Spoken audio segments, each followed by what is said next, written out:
Right, so welcome everyone to this new video where we talk about mathematics and physics on the whiteboard. So today what we are going to discuss follows from two videos we have given earlier, or that we have released earlier, and which one was on introducing very briefly the notion of exterior algebra.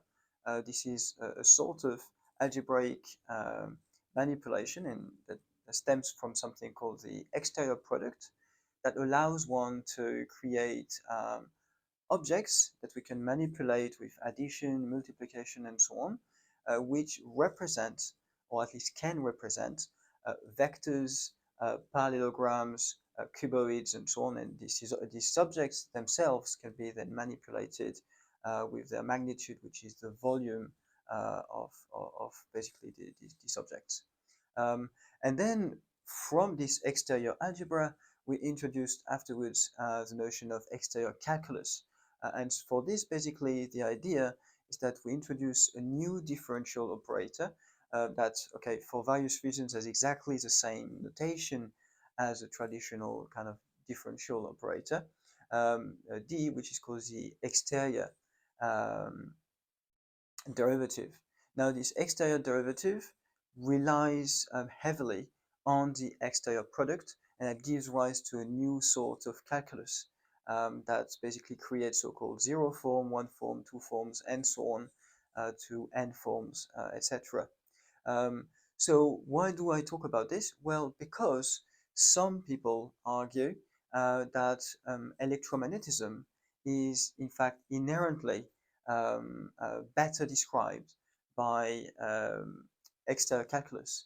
And we are simply going to see why that is the case, or at least why some people argue that this is the case.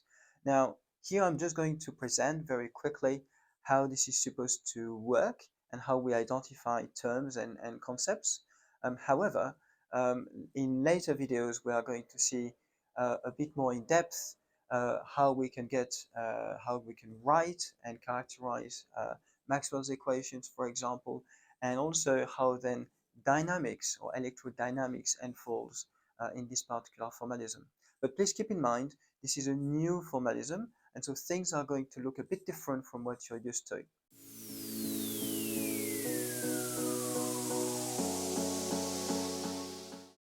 So the idea is to start by actually introducing a form, which we are going to call the potential form, or potential one form. And basically we are going to write it as A, and this is equal to minus V. Now, this, I'm just going to write it once this way. So that's a function of t, x, y, and z, and then dt, and then plus ax, t, x, y, z, then dx, plus ay, t, x, y, z, dy, and then plus az, t, x, y, z, dz.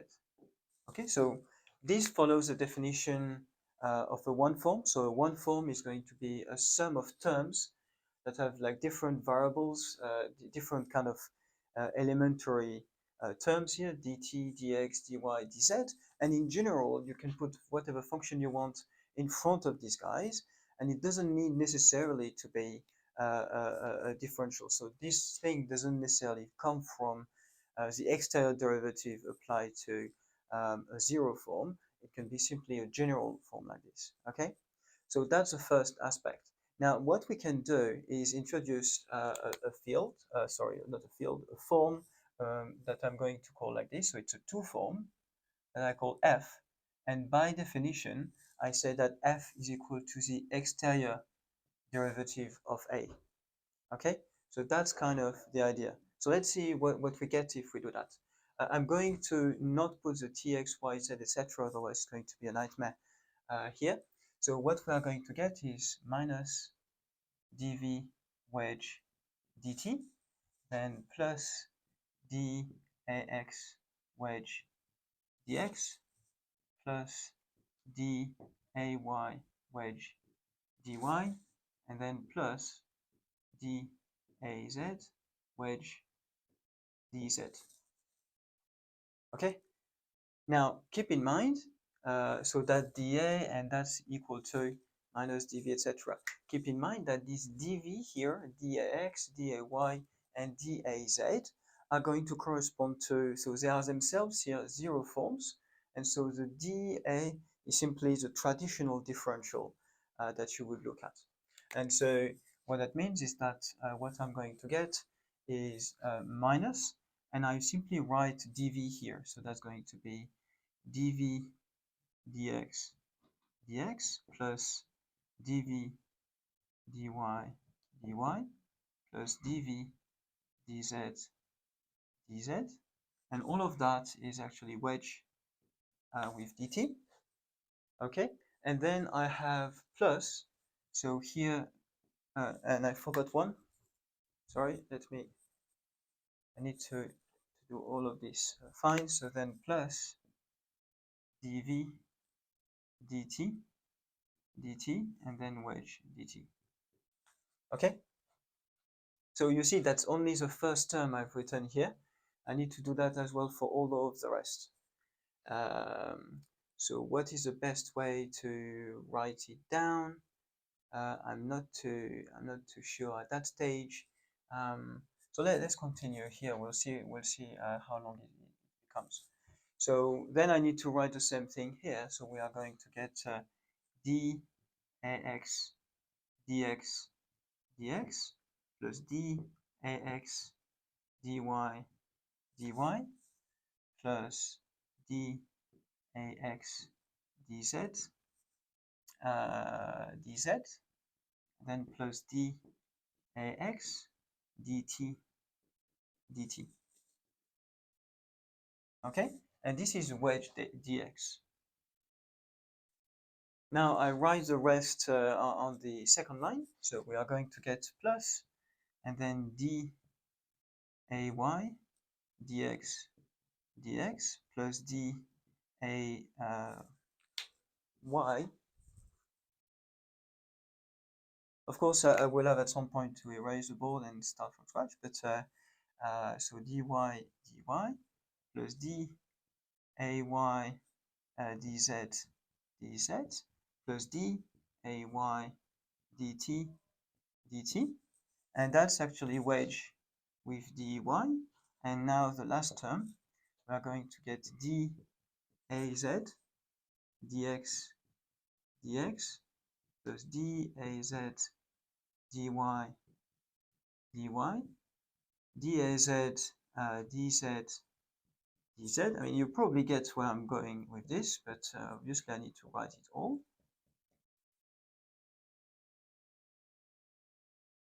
And so that's not dt, that's dz here.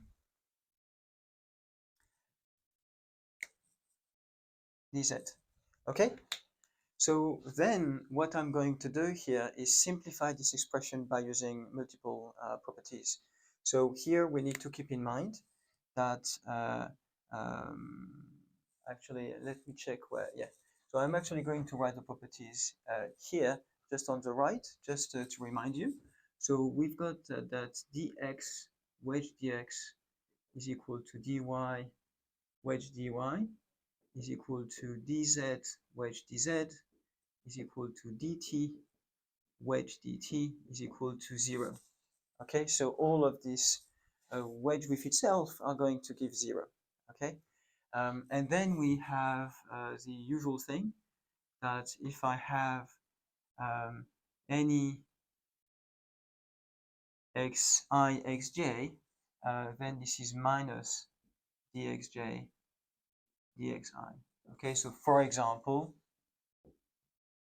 you're going to get that dx dy is minus dy dx. Okay, so these are the properties. That's what these are the properties of the exterior product, and essentially exterior calculus is simply develop a calculus that is consistent and grounded in this exterior product. Okay, so what does that mean here? That means that here we've got a dt wedge dt, so that's going to contribute to 0. Here we have a dx wedge dx, so that's contributing to 0. Here likewise, y, and so on and so forth. Okay, so that's the first aspect. The second aspect is that essentially I will also try to swap various elements. So one of the things I see, for example, is that here I've got a dt wedge dz. But I notice as well here that I'm going to get a dz wedge dt. So if I want to put everything together, I need to have at least one of these terms. I need to have them which is with a wedge dt. Okay, so I need to swap some of these terms, and I'm going to get a minus sign from there. So what I'm going to get in the end is the following expression. I'm going to get all of that. So let's put a minus here. And I'm going to get, so let's do it first with dv dx. So I'm getting this, okay? But before I put the dx, let's look if there is any other term in there that can actually be in the form of dx wedge dt, okay? And if I actually look, here I actually have a dt wedge dx, okay? So I know that dt wedge dx is minus dx wedge dt. So in fact here I'm going to get plus dax dt, and so that's actually then dx. And you can try to see that you can pair this term with then basically this one here, that would be day, and that would be in dy dt once I put a minus sign. So I've got as well, so let's put a plus here as well, so that's dv dy, and then plus day dt, and here this is dy, and then the same thing for z, so dv dz, and then plus daz dt, and then that's dz. And all of that is then wedged with dt. Okay? Now let's look at what remains.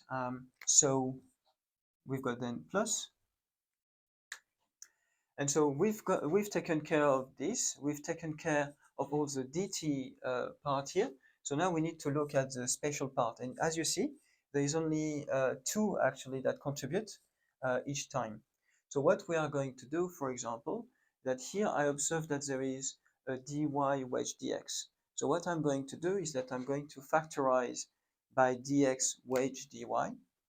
So so let's do it like this. So let's put it like this. So dx wedge dy. Okay, and then I put parentheses and I see what actually comes into it. So what I see is that here dy wedge dx is minus dx wedge dy. So I'm going to get minus dax dy. And then basically I look at some of the terms. So here I see that I've got a dx wedge dy directly. So I've got day and then dx. And then I can do the same for the other terms. So I'm going to get, so let's put here something like this. So then we notice that there is, for example, here there is a dz dy, but I will try here to do a dy dz. Okay, so basically I've got dy dz, and let's put some terms in parentheses here again, and dy dz. So first of all, I've got here dy, no, so that's the, where am I? So dy dz is here.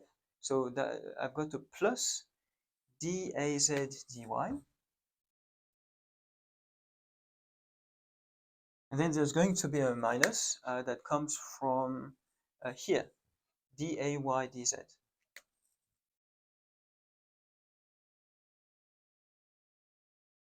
Okay? And then I'm simply going to put the final term here. So again, the term I'm going to use here is dz dx. So I'm going to put it this way, dz dx. And dz dx is whereabouts is it? So we've got this one. So there is a plus dax dz. And then if I look at here, I've got a dx wedge dz. So that gives minus dz wedge dx. And so that's minus dz and then dx. Okay? And so once I've done that, basically I'm done, right? Because this particular object, actually, so this object here, so that is described that way. So I keep only the part of the one forms that are related to the spatial one form. So dx, dy, dz, and I put on the side the dt part of it. And likewise here, I only keep the spatial part, and that's fine. There is only space. Now, what I'm going to do is that I'm going to frame this part here and frame this one.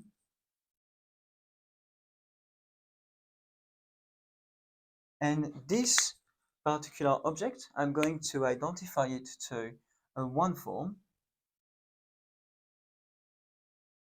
that I call E, which basically is interpretable as the electric field.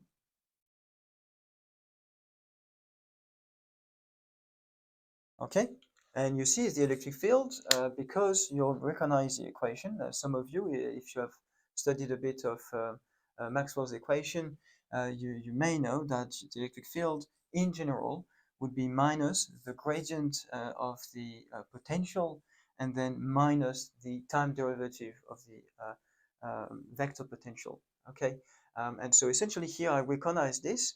The fact that there is dx, dy, dz is simply a representation, which is different from the traditional, let's say, vector representation, but actually fairly equivalent, because at the end of the day, you still have the same components that are there.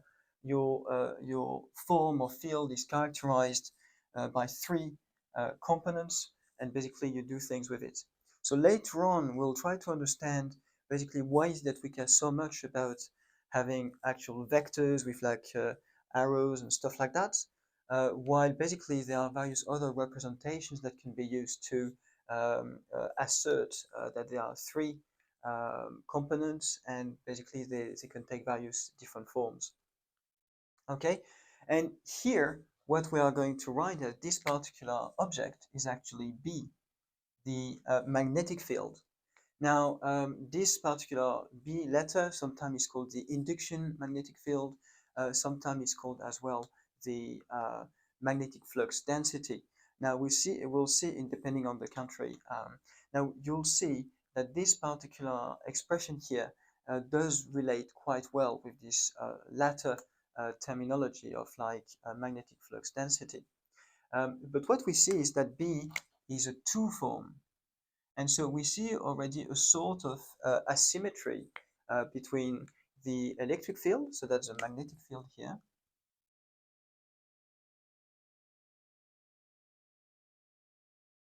So we see a sort of asymmetry where the electric field is a one form, and then the magnetic field turns out to be a two form, okay? And so it involves essentially the wedge product of two kind of differential vectors or two differentials, okay? And you still have this wedge dt that is there, but that it enters into f itself, okay? So that's a different story, simply to tell you that f is a two form, but this two form is comprised of basically a one form wedge dt and then plus another form. So in the end, you get the final result at f. So f here is called the kind of Maxwell electromagnetic, well, I could say tensor, but here that's the electromagnetic form. and that's going to be is equal to E wedge dt plus B. Okay, so that's kind of the idea where they take these things. Here, by the way, if I identify this to B, you realize that all of these things correspond to basically the component of the curl of A. Okay, so at the end of the day, that's a very compact way of writing the electromagnetic field in general via the exterior algebra, which is simply E wedge dt plus B.